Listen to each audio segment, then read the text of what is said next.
దారుణమైన నికృష్టుడు అంటే ఈ చంద్రబాబు నాయుడు అనే వ్యక్తి. తన స్వార్థం కోసం ఎవరి మీదైనా సరే క్యారెక్టర్ అసాసినేషన్ చేస్తాడు.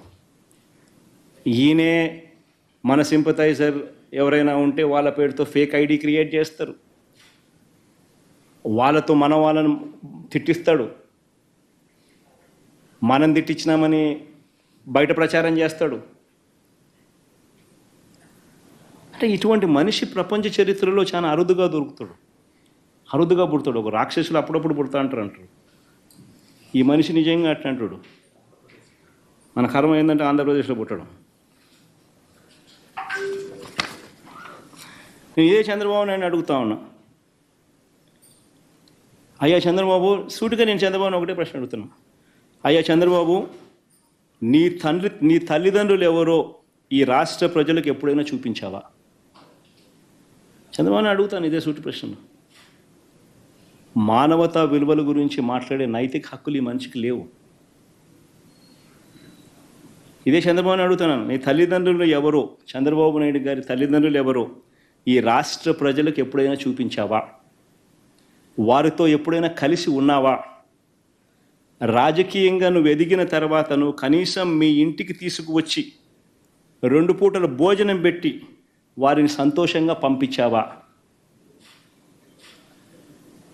కనీసం వాళ్ళిద్దరూ కాలం చేస్తే కనీసం తలకొరివైనా పెట్టేవా వాళ్ళకు?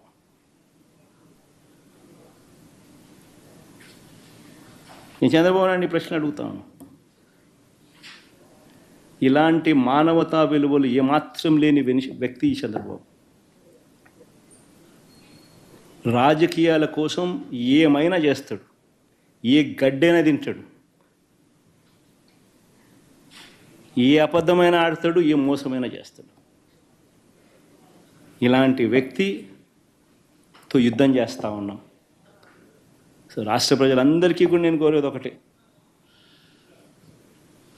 ఈ యుద్ధంలో రాష్ట్ర ప్రజలందరూ కూడా అప్రమత్తంగా ఉండాలని చెప్పి కోరుతా ఉన్నా. Thank you sir. Polavaram project గురించి నిన్న శాసనసభలో చర్చించారు సార్. పోలవరం ప్రాజెక్టు 2027 కల్లా కంప్లీట్ చేస్తామని చెప్తున్నాడు చంద్రబాబు. అది సాధ్యమవుతుంది అనుకుంటున్నారా?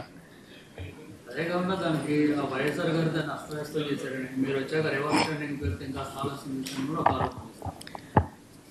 అసలు పోలవరంలో ఈరోజు ఈ పరిస్థితి ఉంది అంటే దానికి కారణం ఎవరు? నేను చెప్పిన రిపోర్ట్లు కాదు. మొన్న ఈ మధ్యకాలంలోనే కేంద్రం ఇచ్చిన రిపోర్ట్లు, అఫీషియల్గా కేంద్ర ప్రభుత్వం అఫీషియల్గా స్టాంపు కొట్టించిన రిపోర్టు. మన టెక్నికల్ పీపుల్ వచ్చి ఇచ్చిన రిపోర్టు ఏమని, చంద్రబాబు నాయుడు గారు అనే వ్యక్తి పోలవరం ప్రాజెక్టు నిర్మాణంలో ఎలాంటి తప్పిదాలు చేసినాడు అని చెప్పి 2018-19కి ముందు ఏ రకంగా తప్పిదాలు జరిగాయి చంద్రబాబు నాయుడు గారి హయాంలో, ప్రభుత్వంలో, ఆ తప్పిదాల కారణం వల్ల ఇవన్నీ జరిగినాయి, ఈ డిలే జరిగింది అని చెప్పి ఏకంగా రిపోర్ట్ ఇచ్చినారు. అది పోలవరం ప్రాజెక్టులో ఎందుకు ఈ సమస్య వచ్చింది? చిన్న ఎగ్జాంపుల్ చెప్తా, సామాన్యునికి ఎవరికైనా అర్థమయ్యేట్టుగా చెప్తా. ఈ పోలవరం ప్రాజెక్ట్ అనేది ఇంత పెద్ద నది, దాదాపుగా 2.5 కిలోమీటర్లు వెడల్పు ఉన్న పెద్ద నది. ఇది పోలవరం. ఈ పోలవరం ప్రాజెక్టు నదిలో నువ్వు డ్యామ్ కట్టాలనుకున్నావు. పోలవరం ప్రాజెక్ట్ నదిలో నువ్వు డ్యామ్ కట్టాలి అని అంటే ఫస్ట్ ఈ 2.5 కిలోమీటర్ వెడల్పులో ఉన్న ఈ నదిలో వచ్చే ఈ నీళ్లు డైవర్ట్ చేయాలి కదా. డైవర్ట్ చేస్తేనే కదా నువ్వు ఇక్కడ వర్కింగ్ స్పేస్ వస్తుంది నీకు. ఇది బేసిక్ కామన్ సెన్స్ నేను చెప్తా ఉన్నా. ఈ డైవర్షన్ అనేది నువ్వు చేయకుండా, అంటే డైవర్షన్ అనేది నువ్వు స్పిల్వే ద్వారా చేస్తావు. ఇటువైపు స్పిల్వే పనులు, స్పిల్వే నువ్వు ఈ పక్క కడుతున్నావు. స్పిల్వేకి అప్రోచ్ ఛానల్ ఉంటుంది, స్పిల్వేకి గేట్లు ఉంటాయి, స్పిల్వేకి స్ట్రక్చర్ ఉంటుంది. సో ఈ నీళ్ళను స్పిల్వే ద్వారా డైవర్ట్ చేసి, నీళ్ళను పూర్తిగా డైవర్ట్ చేసిన తర్వాత నువ్వు ఈ 2.5 కిలోమీటర్ల వెడల్పు ఉన్న ఈ గోదావరి ప్రాజెక్ట్ పనులను ఇక్కడ చేపట్టాలి. ఇది కామన్ సెన్స్. కానీ ఈయనేం చేసినాడు, స్పిల్వే పనులు పూర్తి కాల. స్పిల్వే పనులు పూర్తి కాకమునిపే పునాదులు వరకే వచ్చినాయి, పునాదులు దాటిపోలా. గేట్లు లేవు, పియర్స్ లేవు, గేట్లు లేవు, స్ట్రక్చర్ లేదు, డైవర్షన్ చేసే పరిస్థితి లేదు. ఇది స్టార్ట్, ఇది కంప్లీట్ కాకతలికే. నువ్వు ఈ 2.5 కిలోమీటర్లో నువ్వేం చేసినావు, ఇక్కడ పన్ను మొదలుపెట్టినావు. కాఫర్ డ్యామ్ కన్స్ట్రక్షన్ స్టార్ట్ చేసినావు.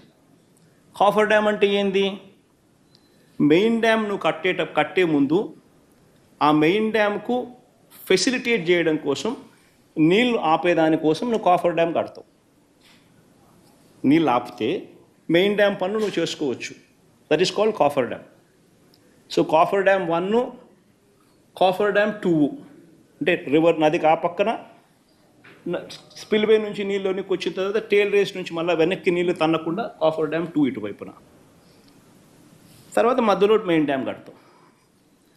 సో నువ్వు స్పిల్వే పనులు పూర్తి చేయకుండానే నువ్వు మెయిన్ డ్యామ్లో కాఫర్ డ్యామ్ పన్ను మొదలుపెట్టావు. కాఫర్ డ్యామ్ పన్ను 1 మొదలుపెట్టినావు, కాఫర్ డ్యామ్ 2 మొదలుపెట్టినావు. మెయిన్ డ్యామ్ కూడా పన్ను మొదలుపెట్టేసినాం, ఫౌండేషన్ వేసేసినాం. ఎందుకో ఇవన్నీ అర్త్ వర్కులు, కమిషన్లు బాగా వస్తాయి. అవి అనుకో సిమెంట్ వర్కులు, కమిషన్లు రావు. ఇంకా పియర్సు, స్ట్రక్చరు, కమిషన్ రాదు. ఇదైతే అర్త్ వర్క్, కమిషన్ దండగా వస్తాయి. సో ఈ పనులు మొదలుపెట్టినాం. మొదలుపెట్టేసరికి ఏమైంది, నీళ్లు డైవర్ట్ చేసే పరిస్థితి లేదు. సీజన్ వచ్చేసరికి వర్షాలు పడతాయి, నీళ్ళు పక్క నుంచి వస్తాయి. వచ్చేసరికి ఏం చేసినావు నువ్వు, ఈ కాఫర్ డ్యామ్లో 2.5 కిలోమీటర్లలో గ్యాప్లు వదలాల్సి వచ్చింది. లేదా నీళ్ళు ఎట్టపోతాయి బయటికి, ఆ పక్క స్పిల్వే పనులు జరుగుతున్నాయి. నీళ్ళు అట్ట పంపించలేవు, నీళ్ళు పోయే పరిస్థితి అటువైపున లేదు. సో నీళ్ళు ఇదే 2.5 కిలోమీటర్లోనే పోవాల్సింది. ఇందులో కాఫర్ డ్యామ్ ఉంది. కాఫర్ డ్యామ్ 2.5 కిలోమీటర్లు గట్ల, ఈ 2.5 కిలోమీటర్లో గ్యాపులు పెట్టాల్సి వచ్చింది. గ్యాప్ 1, గ్యాప్ 2 అని చెప్పి 400 మీటర్లు ఒక చోట, 300 మీటర్లు ఒక చోట గ్యాప్ వదిలిపెట్టాం. సో ఏమవుతుంది, నీళ్ళు 2.5 కిలోమీటర్ల వెడల్పుతో నీళ్లు ప్రయాణం చేస్తే ఒక స్పీడ్తో వస్తాయి, ఒక వెలాసిటీతో వస్తాయి. అలాంటిది నువ్వు నీళ్లను కేవలం 400 మీటర్ల వెడల్పులో మాత్రమే నీళ్లు ప్రయాణం చేసేట్టుగా ఈ పక్క కాఫర్ డ్యామ్ కట్టి గ్యాప్ ఇడిచిపెట్టాం. అప్పుడు ఏమవుతుంది, వెలాసిటీ పెరుగుతుంది, స్పీడ్ పెరుగుతుంది. స్పీడ్ పెరిగినప్పుడు ఏమైంది, కాఫర్ డ్యామ్ స్కౌర్ అయిపోయింది. కాఫర్ డ్యామ్ వెనకాల ఉన్న మెయిన్ డ్యామ్ అది కూడా ఫౌండేషన్ స్టోన్ వేసినాం, అది కూడా స్కౌర్ అయిపోయింది.